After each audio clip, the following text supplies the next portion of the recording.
Hello everyone, I'm Jenya Romanova and this is my YouTube channel. We're very glad you're watching. And today we're discussing a topic that both my co-host, whom you can't see, but she does exist too, and I care about. It's called How Much Time Do You Have Left to Not Do It? For me, as soon as I start talking about this topic, I already get goosebumps. I'll say it again now and try to catch the moment of the thoughts that come to your mind. How much time do you have left to not do it? 5 years ago, I couldn't fall asleep. And I was thinking about my life, thinking about where I wanted to go, and I had no answers. By 5, I decided to go on a journey. So at 5 in the morning, I bought a ticket to Florida. At that time, I had only been to America once. I had been to Florida, and I thought that maybe a second trip would help open my eyes to some things. 5 days, I was just planning to gather documents for my dog so that I could take him with me, planning to wrap up some matters and start others. Because in my plan, the trip was supposed to last about a month. And so during those 5 days, I kept asking myself the same question. At what time, how old will you be, and in what context will you go to California? I have no idea why I had that question, but I kept asking myself this question and wondered, okay, how much more time do you have before you have to go there? And after 5 days, I changed my ticket and went to California. I had never been here before. I didn't know a single person, but I felt that I was doing something important for myself. Lately I've been living through this amazing period in my life when I realized that where your focus goes, that's where your energy flows. Whenever I used to want someone else to do things the way I needed, I would end up in a bad situation. Let me give you an example. For instance, I wanted an interior designer to create a design for me that would make it awesome for me to live in. Just recently, maybe 2 weeks ago, I invited someone to my apartment who specializes in planning walk-in closets. And I told him, look, I have these requirements. I need a shoe cabinet and I also need a cabinet for bags. So for 40 minutes, he took measurements, did some calculations, and then gave me a drawing of the walk-in closet. The price started at $4,000. And you won't believe it, there was no shoe cabinet or cabinet for bags in the design. In other words, he didn't do what I needed. He did what he knew how to do. I asked him to go about his business. I sat down and drew exactly what I wanted myself. And within 2 days, it was easy to find people who could do exactly what I needed. And I realized one very simple thing. Everything in my life depends on me and starts with me. First, you understand how you want things to be. First, you notice that in some area of your life, the way things used to work no longer works. For example, let's take cleaning out your wardrobe. For a while, you were fine with how you looked. And for a while, you were fine with not having time to think about it.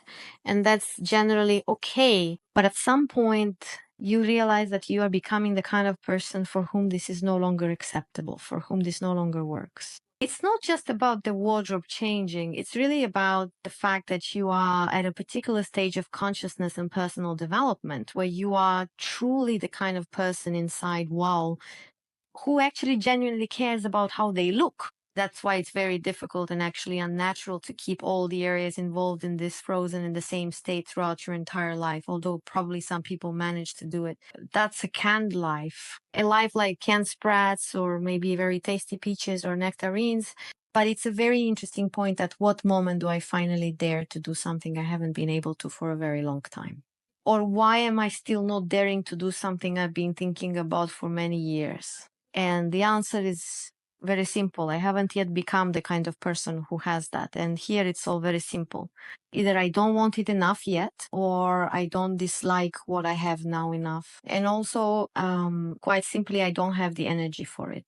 That's it. It's all about energy. And as soon as, for example, if you want to build a new wardrobe or organize your closet, you need to get energy from somewhere, take it from where it currently resides, stop everything there.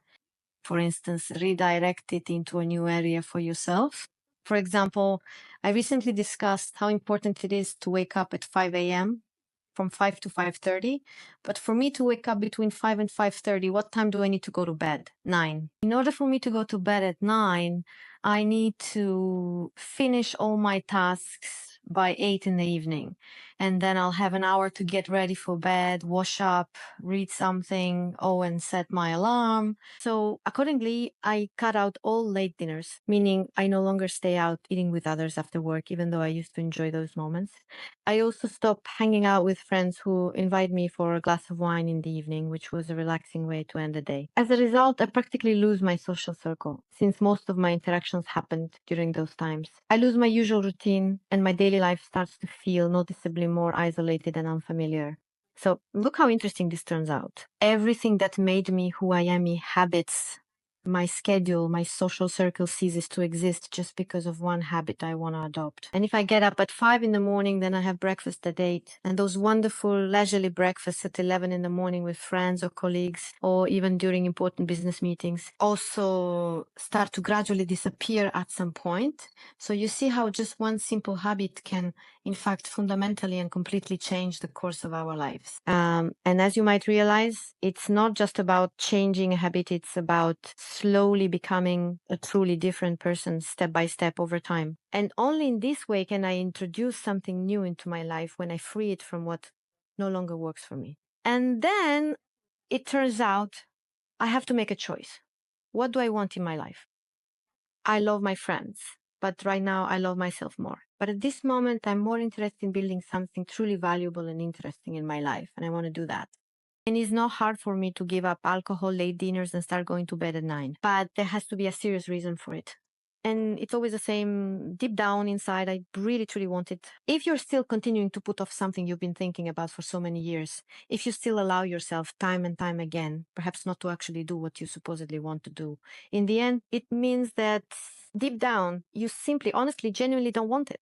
And when you really start thinking about it, that's truly the remarkable ability to actually spend those precious hours of your life that are generously given to you for free every single day. That's basically it. Take a moment to really think about just how much time you still have left in your life to not do what you supposedly want to do. Maybe, in fact, your whole life, all the years ahead, stretching out before you, that should be scary. I hope it is. See you in the next episode. Bye.